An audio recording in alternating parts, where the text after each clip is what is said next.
A non-event may be, but it attracts folk in droves, and you could hardly see for smoke. But I suppose it's healthier. Certainly there have been distinguished pipemen in the past, including a Prime Minister. But Mr. Wilson was absent from today's proceedings. Runner-up this year, Lord Chinwell. My first reaction was to take this to the International Court of Justice at The Hague. If I can use a boxing expression, I was robbed. Now, how long have you been And smoking? I've been smoking for 72 or 73 years. Well, it's time you burst into flames. And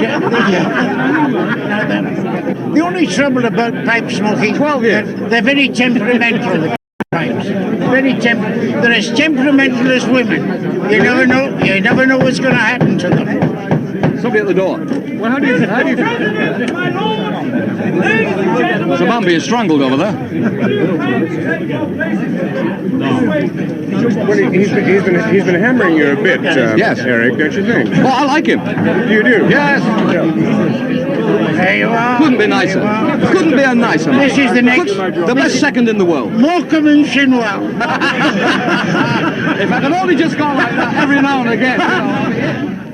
Post-luncheon now, and shame to say, cigars and cigarettes to be seen on the top table.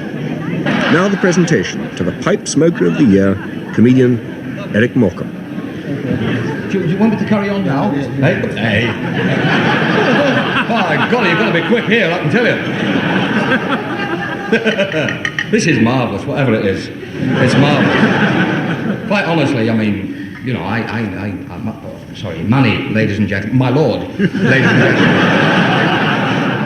I must be perfectly frank here, which can be fun sometimes. I know absolutely nothing about this until about 11 months ago. And you just moved my script, get off. I'm sorry.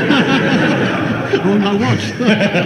The only reason I'm here today is because I was passing the Savoy Hotel and I saw my photograph out front, so I came in to see how I was doing. And I got out of the car and the policeman, he walked towards me, it was downhill.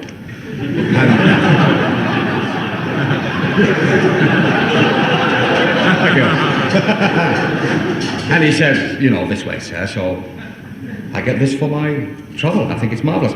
I would like to say, quite honestly, I don't think these are ever mentioned in speeches, things like the service at somewhere like this fantastic Savoy Hotel. And this isn't generally known, but you take a waiter who works at a luncheon like this, he averages, and this is perfectly true, it's been worked out, he averages at least 10 miles a day when he works in a place like this, and that's why the coffee's always cold when you get it. But quite seriously, we shouldn't joke about the coffee because you could be old and weak yourself someday. And the waiters themselves, I think they all do a marvellous job in a place like this, because I do know for a certain fact here that 3 months ago the waiters did go on the go slow, and 3 days later they packed it in because nobody noticed a difference.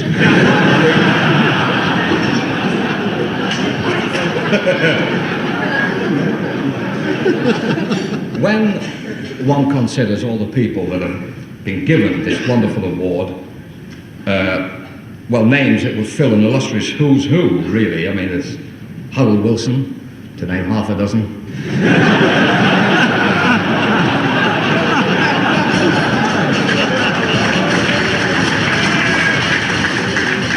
They're all written down here. Andrew Cruikshanks, Warren Mitchell, Peter Cushing, Jack Hargreaves, and now myself. And if you notice, most of them have all been really connected with show business.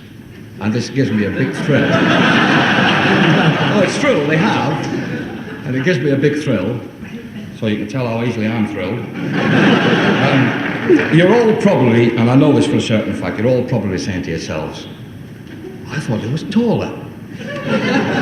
Everybody always says this. You all think I'm about 6'2". I am on my knees at the moment. And you're saying, that Ernie Wise must be small. Well, ladies and gentlemen, that Ernie Wise is small.